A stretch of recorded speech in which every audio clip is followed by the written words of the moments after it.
Save thousands of dollars on their next car, truck, or SUV. It's not a tent sale, because no tent is big enough to hold this many cars. It's OcalaForSale.com. Say goodbye to sticker shock. OcalaForSale.com has thousands of vehicles with no stickers at all. But hurry, don't walk, don't run. Just sit down and log on to OcalaForSale.com. Prices and inventory change daily. Offer does not include dealer upcharge, undercutting, loss proofing, factory surcharge, or delivery fee. See website for details. All right, thank you very much. 26 minutes before 8 o'clock. Thank you for tuning in. It is cold out there. I don't care where you're listening. It's cold out there. Is Miami spared from this one? I think Miami. I think so, yeah. They're a little bit spared, but we're feeling it right here. We're only 300 miles from Miami. There is probably no surprise in saying that if you've got a lot of money in this town, you can influence the city council. Yeah. Now, the city council guys say, no. That's not the way we work. I'm not trying to pick on that. Or the county commissioner or any elected official. And I'm not saying they're all not corruptible, but influenced or manipulated by money. Yes. But you know how that works. Mm-hmm. And we could argue about that. But the truth is, most people believe there's probably some truth to it, maybe not always, right? Mm-hmm. I mean, look at all these all the water bottling companies that seem to be okay with pulling millions of gallons of water out of the aquifer, and yet you got the water management people saying you got to cut back on your water use. That's right. You're using too much water in your house. Can't water your lawn. But you're letting people.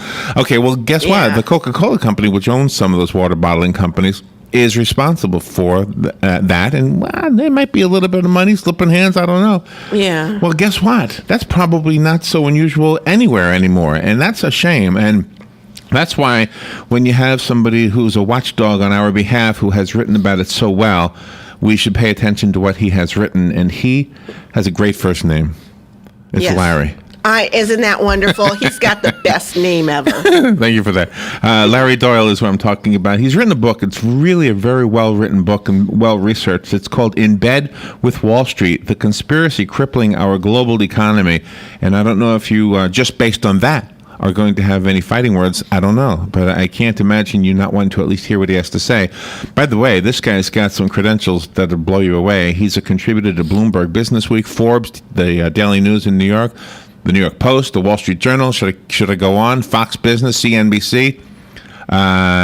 Anyway, he's all over the place. And now we're honored to have him on our little show. An important topic that we need to start looking at real carefully. Those kids that occupied Wall Street, I call them kids. Yeah.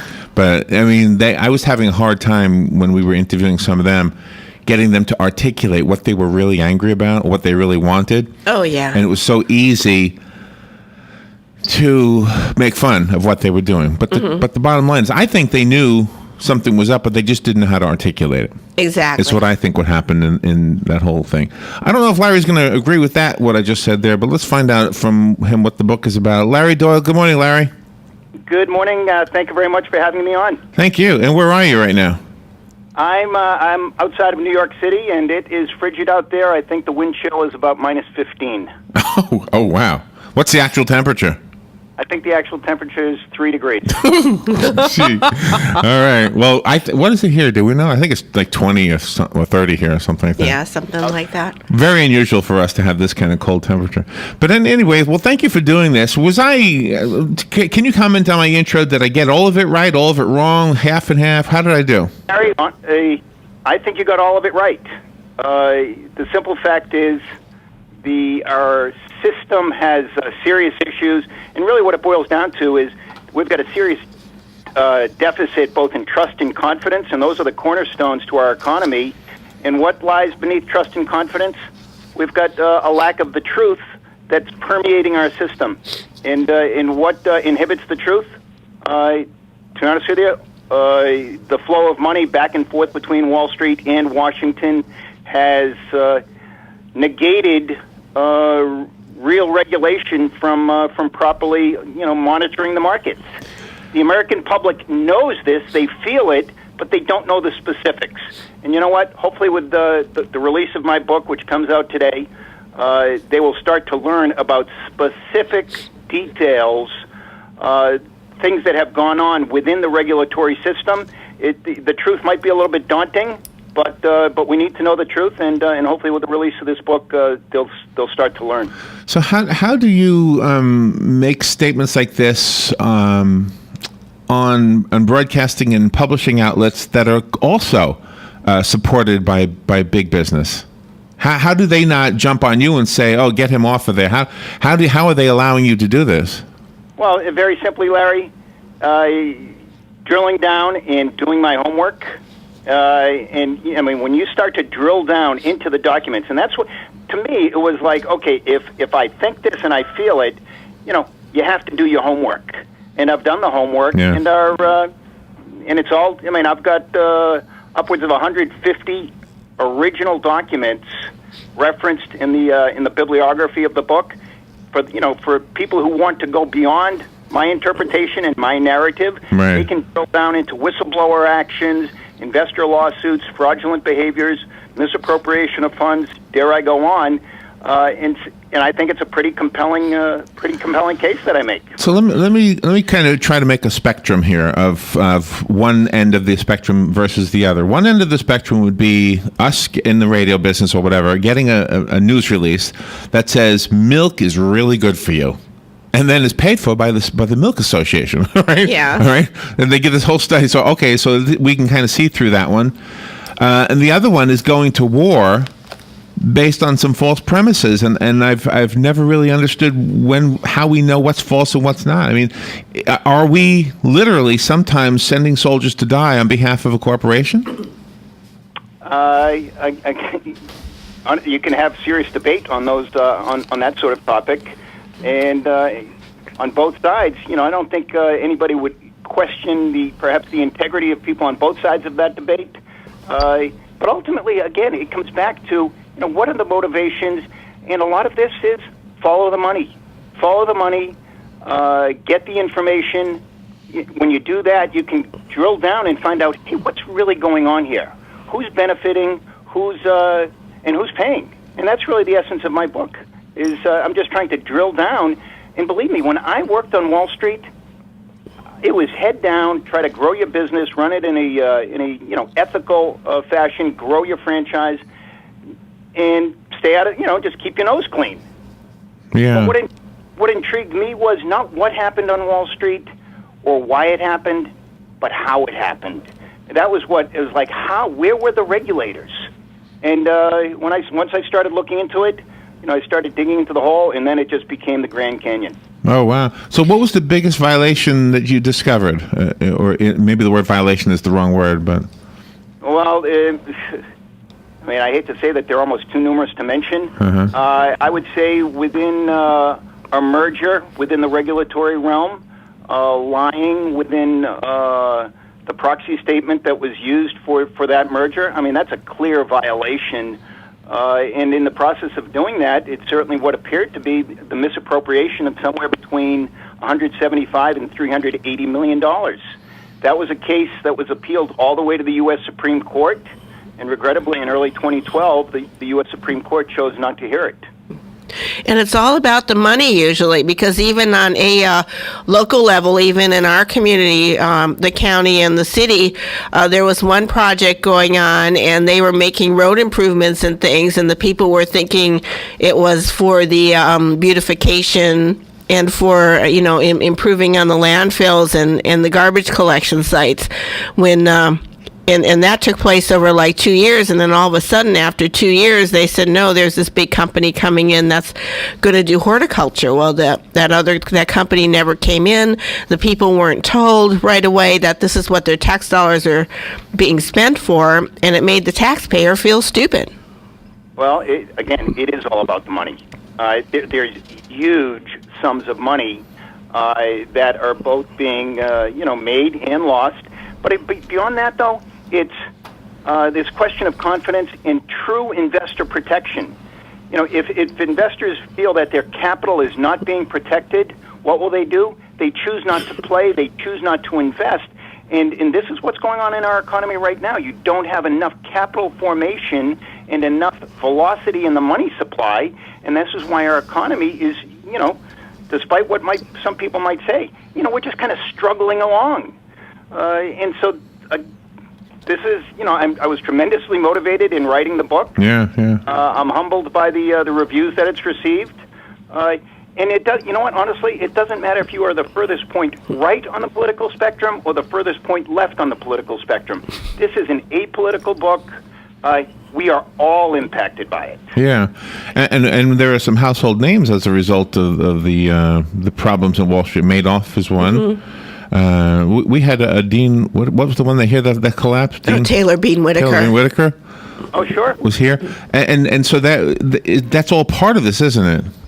Totally. It totally is. And unfortunately, what do we hear in response? We get, political debate, more reform, less reform, more regulation, less regulation. The question is not more or less regulation. The question is we need real regulators. We need real regulators who are committed to performing and who are not silenced or bought or who are, looking to go through the revolving door. How do we do that? Problem.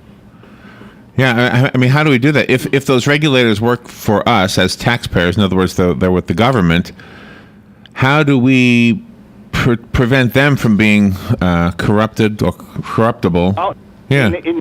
In Chapter 12 of the book, which is the culminating chapter, I lay out about 14 different specific reforms in public policy measures. One of them that I lay out, I would compare to, there are numerous cities around the country where if you have police abuse or corruption within their police system, what they'll do is they'll implement a private police review board. They'll get, local people of unquestioned integrity. And I would maintain that we should, at the federal level, implement a financial regulatory review board.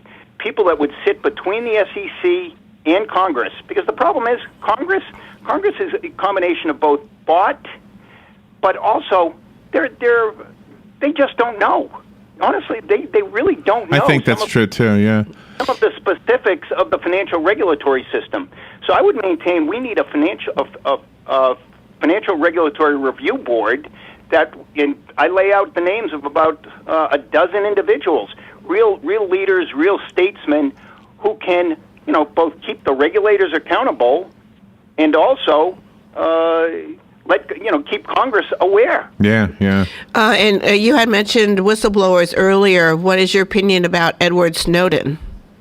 Well, my personal opinion is we need an Office of Whistleblower Protection because there's all too much, and I'll comment on Snowden in a second, there's all too much evidence. People say, well, how come nobody on Wall Street spoke up?